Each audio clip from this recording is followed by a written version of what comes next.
Hello everybody, my name is NCSO7 here, and a while back I did a video on if it was possible to beat Luigi's Mansion 1 without touching any coins, which proved to be successful. Spoiler, by the way. Go watch that if you haven't seen it yet. And I, of course, had to follow up with Luigi's Mansion Dark Moon. Is Luigi's Mansion Dark Moon capable of being beat without collecting any coins? The rules are the exact same as that of the previous run. Essentially, coins are obviously banned. Because. However, again, all of their money counts. The dollars, the gold bars, the gems, which I don't think the gems actually really count towards your money total. But aside from that, the normal coins, you don't have to get. And also, there's also certain segments in the game where you'll get tossed in a mini game in which you have to pick up red coins. We're not going to pick those up either, regardless of if they count on your money stats or not. So really, yeah, that's all the rules. So anyways, let's get started. Now, here's the thing. This one is technically easier and harder. On the harder part, this time around, you don't have money counters for separate amounts of money. Like in the first game, you had a counter that would show you how many coins you have, and another one for how many dollars you have. Here, all of the money is converted into G, whatever it is. So essentially, you can't really see how many coins you have collected until you beat the stage when you get to the results screen, which is probably not what we want. But, unfortunately, that's how it is. And another problem is that this game, money is a lot more useful. The first game really had it where you only need it for your rank. It didn't really do much to the game as a whole besides just spit out your score and what your rank was. This time, however, it's a lot more difficult because this time you use your money for upgrades. And these upgrades are for your poltergeist, and they make the game just that much more easy. Great. But again, like I said, dollar bills and gold bars are going to be very useful. You're going to want to try to collect them as much as possible. And also, you're going to want to be very careful because there's a lot of things you can find in the game that are little puzzles, mini puzzles, I guess you could call them, that when you complete them correctly, you will get a reward, including dollar bills, gold bars, and unfortunately enough for this run, coins. So essentially, we're going to want to try and avoid them almost at all costs, unless necessary. But on the easier side, unlike the first game where you could blow out of your vacuum, it wouldn't really push the coins anywhere. Here, you can push the coins away from you. So if there's coins in your way, use that L button and just swoosh them away. It's a lot easier this way around, and it's actually really, really easy. It makes it a lot easier. So yeah, and that's pretty much all I really have to explain, so let's get into it. Now, there's not really a whole lot to it just yet. I mean, really, there aren't coins in the way. So essentially, we can make it through the first mission pretty easily. Just don't deal with any coins and you're pretty much good to go. Until you make it to the first ghost encounter. You see, in this game, unlike the first game, you can get money from catching ghosts, but only if you use your power gauge or if you suction more than one at one time. Now the problem is that when you use your power gauge on the ghosts at the first level, it'll spit out 3 coins, which is not what we want. So you can either choose to avoid them, or the better option, just suck them up without the power gauge. However, though, it is actually okay if you use the power gauge when you're capturing multiple ghosts at once, because this time around, it won't actually spit back coins, well, part of the time. The main thing is that once you get to the foyer, after you clear the washroom, whatever it's called, and you make it into the foyer where you have to deal with 4 ghosts, big recommendation that you try to capture all 4 ghosts in one shot, because it's going to spit back gold bars, and again, we need the money to get through the upgrades. Now, essentially, we're going to want to keep doing this pretty much a lot of times, and I mean a lot of times, you're going to want to really get as many dollar bills and gold bars as pretty much possible. You can either repeat this process or you can continue on with the other missions. And thankfully, they don't really have many coins in the way, and if they do, again, use the L button and you can swoosh them away. And eventually, you'll be able to actually upgrade your Poltergust to level 2. This will add another gauge on your power gauge.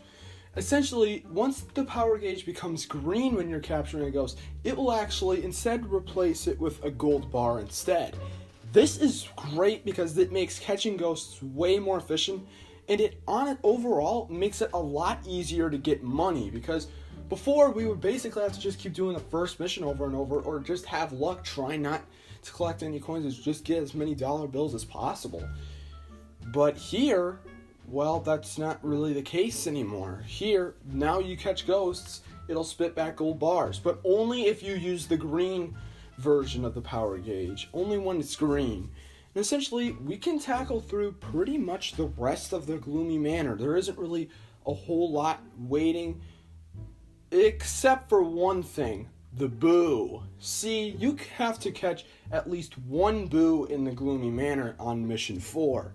And when they bounce around, look at that, coins. Well, you're not going to probably see it on screen, but still, they bounce out coins. Now, essentially, all you're going to really want to do is just avoid these coins at all costs. This is probably one of the main hard parts of the run, considering it's a lot harder since the boo can bounce around everywhere. So definitely keep in mind that you're gonna have a little bit of trouble. But again, if you use the L button, not much of a problem. We can make it all the way to the spider boss, which doesn't really require that much.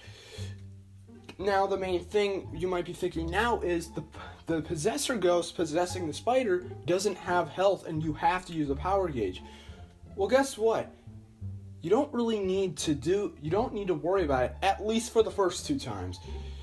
The first 2 times, he actually won't drop down coins. He'll actually drop down some extra health. Take the health if the boss is too hard, but once you get on the 3rd one, it will spit out coins. So, preferably, just don't get near the coins when they come out of the ghost. And then, there you go, you completed 1 out of the 5 mansions. Now, pretty much at this point, pretty much almost everything is pretty doable. You don't have to collect the boos at all. All they are used for is to look at them in the canister, which really doesn't matter a lot, because they all look the same. But they can also be used for the ghost intruder missions, where basically it's a mission where you go around just catching ghosts as fast as you can. Again, really, there's not much of a point to it. You don't need to do it in order to beat the game. So carry on. And really, Haunted Towers isn't that bad. Really, get through everything, push the coins to the side. Nothing will really stand in your way if you push it out of your way. You can make it all the way up to the staircase boss, which, again, isn't really that bad, considering, look at that. Next, we get to Old Clockworks. Now, Old Clockworks, good lord, isn't really that bad either. Again, just push all the coins to the side. I mean, really, that's really the only strategy you really need. But again, always keep collecting those dollar bills and gold bars, because those things are worth a lot. And you'll find out why very soon. You can pretty much make it through a lot of this stuff until you get to the clock boss in the Old Clockworks, because this clock boss is a bit of an interesting one. In this boss, you actually basically are on a clock face catching ghosts, or getting rid of whatever's on screen, and whether they drop coins. But again, we don't really have to worry too much, considering, again, you can use the gauged green, or if you're at it yet, the red version of the gauge, which can drop down 3 gold bars, which are very helpful. But again, not much to it. Just keep stunning them. And also, money can eventually disappear as well, so don't really worry too much. And then Secret Mine. Secret Mine, really not much to say. It's a very, very short mansion with not really a whole lot of coins. I mean, they do get in your way a little bit. However, Again, push them out of your way, you'll be fine. And then we make it all the way to the treacherous mansion, which, again, isn't really that bad either. I mean, again, not much to it. Until we make it to Mission 5. Basically, Paranormal Chaos. This mission is the reason why we need to collect all of these gold bars and dollar bills. Because if you don't have enough, you're not really going to be prepared enough to take on this mission. And it will just be that much harder and probably impossible if you haven't collected any money yet. But once you're there, hopefully by that point you have the Super Poltergust 5000, which can pretty much make this mission not too bad. Just don't use the first gauge. And yeah, then we get to the Nightmare boss, or the big suit of armor, whatever it is. Again, not much to it. Then we get to the King Boo fight. Now, the King Boo fight isn't honestly that bad either. Again, he doesn't really seem to do a whole lot on the battlefield. However, in between phases 1 and 2, and 2 and 3, you will have to go through this long, weird hallway of some kind. And sometimes he just wants to screw you over by putting coins there. But again, avoid those pesky things. The only real problem at this point is that you are being chased. But the thing is, take some hits if necessary. And keep in mind, once you get to the end of these hallways, you can get a health replenishment. And considering one heart can pretty much heal almost half your health, there's not really much of a worry. And then, there you go. You beat Luigi's Mansion Dark Moon without touching any coins. You saved Mario, but again, you're probably going to be maybe broke. Because keep in mind, you did get all those dollar bills and gold bars, and maybe the gems. So, yeah. We finally did it. Mission complete. Again, I know this video is not really that complex, and again, just like the first video I did, it's really not that bad. I mean, really, a lot of it just comes down to getting the stuff out of your way, and that's really it. So yeah, make sure to like this video and subscribe if you guys want to see more of these. And I honestly am planning on potentially doing one more on Luigi's Mansion 3. Once that game comes out, I'll be doing another coinless run of that game before anyone else can. And also, feel free to subscribe. I mean, I'm probably not going to be making many more of these challenge videos because I only did these 2 because, A, they weren't done yet from what I could see, so, why not? But I probably might be doing more challenges, probably not at the same time. But yeah, also check out my social media, other social media as well, my DeviantArt, my Twitter, and my Twitch. Check all that stuff out. And yeah, so anyways, I'll see you guys in the next video. Peace out.